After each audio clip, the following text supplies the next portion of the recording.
On the morning of April 6, 1994, the sky over Kigali was the same shade of blue it had always been. Children played, people went to the market, and life moved at its usual pace. But by nightfall, a switch was flipped. A quiet, deep-seated hatred, fueled for years, erupted like a volcano. This is not a story of war between two armies. It is the story of neighbors turning on neighbors, of a nation's heart turning to ash in just 100 days. This is the story of how Rwanda had its darkest day. To understand the fire, you must first know about the kindling. For decades, a deep and bitter divide had been growing in Rwanda, an unseen crack that would soon split the country apart. The people of Rwanda were known as Banyarwanda, united by language and culture. But two main ethnic groups, the Hutu and the Tutsi, were set against each other. This was no ancient food. It was a poison introduced by colonial rulers, who created identity cards that labeled people as Hutu or Tutsi. The Tutsi, a minority group, were favored and given more power, while the Hutu were treated as second-class citizens. When the colonists left, the roles reversed. The Hutu majority came to power, and the Tutsi became the targets of discrimination. Tensions simmered in the early 1990s. A new and dangerous force entered the scene: radio television Libre des Mille Colonies, or RTLM. This was no ordinary radio station. It was a tool of hate, day and night. It spewed propaganda, calling the Tutsi cockroaches and snakes, telling Hutus that the Tutsi were plotting to take over and enslave them. The words were a relentless drumbeat, turning fear into anger, and anger into a weapon. Meanwhile, a secret militia was being armed and trained, known as Interahamwe. Those who attacked together, they prepared for an unspeakable act. Machetes, clubs, and guns were stockpiled across the country. Lists of Tutsi families were quietly compiled. Everyone was watching, waiting, and listening to the radio.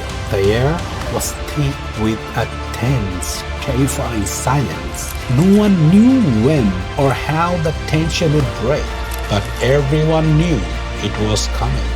On the evening of April 6, 1994, the event everyone was waiting for finally happened, but not in the way they expected. The plane carrying President Habyarimana, a Hutu, was shot down as it approached Kigali. He and everyone else on board were killed instantly. Within moments, the radio came to life. Voices on RTLM blamed the Tutsis for the attack. The message was simple and chilling. The enemy has killed our leader.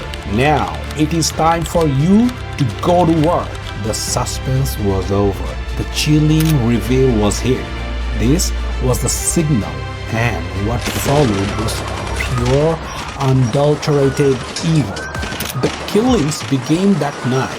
Checkpoints were set up on every road.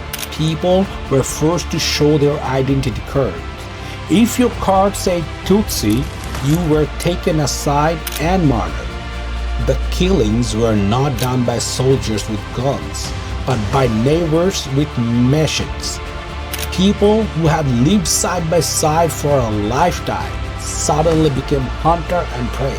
The radio played a central role, not just by inciting the violence, but by directing it. The broadcasters read out the names and location of people to be killed, turning the genocide into a macabre game of hunt and find.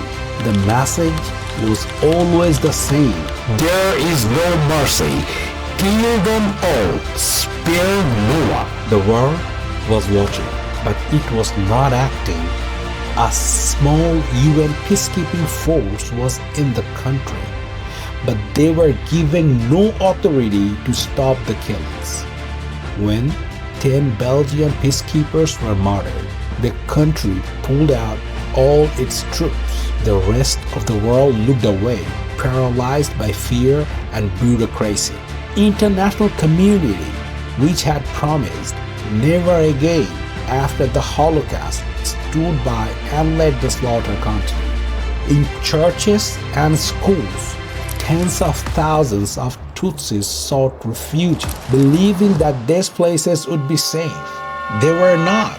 Mobs of Interahamwe surrounded the building, killing every person inside. The churches became mass graves. The schools became slaughterhouses. The violence was so brutal and widespread that it's almost impossible to comprehend.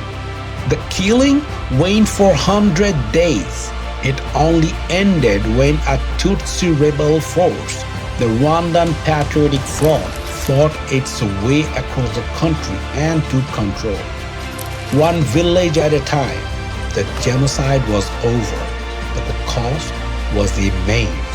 An estimated 800,000 people were murdered, a shocking number in such a short time. The dead includes not only Tutsis, but also moderate Hutus who refused to participate or tried to protect their neighbors.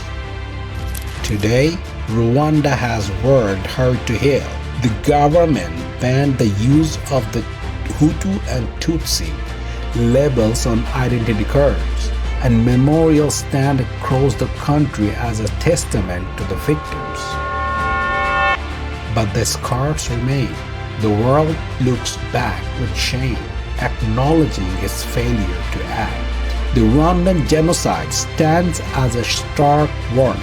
It teaches us that hate speech is not just words, it is a weapon, and that indifference, a lack of action by those who can help, is just as deadly. It is a story of how a nation fell into a nightmare and how the world, in its moment of greatest need, chose to close its eyes. The stories of those lost must never be forgotten. Remember the victims, honor and survivors, and vow never again. In memory of the victims of the 1994 Rwanda Genocide, we remember.